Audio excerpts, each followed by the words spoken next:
So today we're going to talk about feedback mechanisms and how they're used within an organism to maintain dynamic homeostasis. Now, homeostasis refers to maintaining aspects of the organism's internal environment within parameters that allow the organism to maintain normal functioning.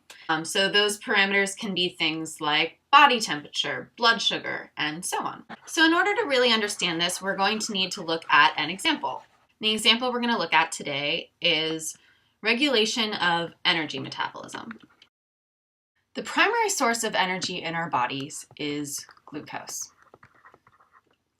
Glucose is particularly important because it's the only source of energy that all of the cell types in our body are capable of metabolizing. Additionally, there are a number of cell types that are capable of metabolizing other types of energy sources, but they strongly prefer glucose. Our brains, for instance, have very high energy demands and use glucose whenever possible. Therefore, you can think of glucose as the default energy source in our bodies. The other main compound used for energy in our bodies is fat. Fat is important because it's much better for storage of energy than glucose. It takes up less space to store the same amount of energy. It's much more energy dense. There is a big problem with fat, though, which is that we can go from glucose to fat very easily, which is why you can easily store lots of fat in your fat cells without ever eating any fat. You can convert glucose into fat. However, we can't actually go the other way. Some organisms can, humans cannot. We cannot produce a substantial amount of glucose using fat as the energy source to do so. Our body has two solutions for supplying energy to cell types that can't use fat directly. The first is that fat can be converted to something called ketone bodies. Ketone bodies are important because they supply energy to some of those picky tissues that really would prefer glucose and can't metabolize fat, such as neurons in the brain. Our other option is to use protein in order to manufacture glucose. You can take proteins and break them down into the amino acids that make them up. And some of those amino acids can be used to produce glucose. So what all of this ultimately comes down to is this. The goals of the feedback mechanisms that regulate our energy metabolism are essentially twofold. So our first goal is, while we're using glucose, to moderate blood sugar levels. Remember, this is important because blood sugar is dangerous if it gets too high. The hormone that is responsible for moderating this level of blood sugar is insulin. So our second major goal applies to when fat is being used as our primary source of energy. When we're using fat, it's very important to ensure that those few cell types that are more picky and can't use fat directly have what they need. And the hormone responsible for this job is known as glucagon. Now, biochemical pathways can get a little bit confusing, but hang in there. We're going to keep it as simple as we can by simplifying the pathways and just focusing on key steps for regulation, rather than looking at every detail in the pathways.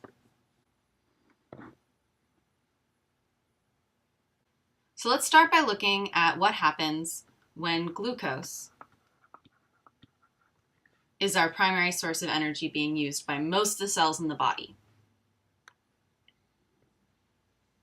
Under these circumstances, insulin is running the show.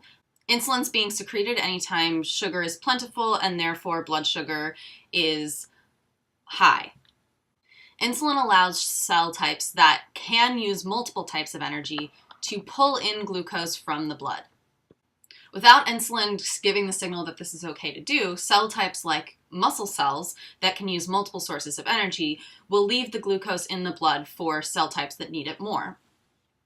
Once the glucose is in the cell, it can start going through the biochemical pathways for generating energy from it. Hopefully these are pretty familiar because these are the central metabolic pathways in the cell. So glucose gets transformed first into pyruvate. We call this process glycolysis. Glucose is a 6-carbon sugar. pyruvate is 3. So we're cutting it in half effectively, and this process generates a little bit of energy. I should note that that first step happens in the cytoplasm of the cell, whereas the next step happens in the mitochondria. So to keep clear where we are in the cell, I'm going to draw a line here. After glycolysis is completed and we have pyruvate, pyruvate gets moved into the mitochondria where it is turned into acetyl-CoA. Acetyl-CoA is the entry point into the citric acid cycle, which takes the 2 carbons we have in acetyl-CoA and releases them as carbon dioxide, in the process producing a little bit of ATP and a lot of NADH. NADH then can be put into the electron transport chain, which generates lots of ATP. So for acetyl-CoA to enter into the citric acid cycle, it combines with something called oxaloacetate, which is a 4-carbon molecule, thereby becoming a 6-carbon molecule, citrate. Now, we're not going to worry about the rest of the steps in the citric acid cycle for today, but know that, like we said, citrate gets turned into multiple other compounds, ultimately generating NADH and ATP, while getting back to oxaloacetate, using up those 2 input carbons from acetyl-CoA. So under the conditions where we're using glucose as our primary energy source, that's usually because glucose is fairly plentiful. So we can also have 2 other processes going on to promote energy storage. First off, we have the production of glycogen. This can happen in lots of tissue types, but the liver in particular stores a lot of glycogen. Most of the glycogen stores in your body are in the liver. In the types of cells that store fat, so primarily fat cells, we can take citrate out of the citric acid cycle and out of the mitochondria, and we can use citrate to produce fatty acids, which of course can be used to make fat. So now we have a schematic of the main energy use processes promoted by insulin.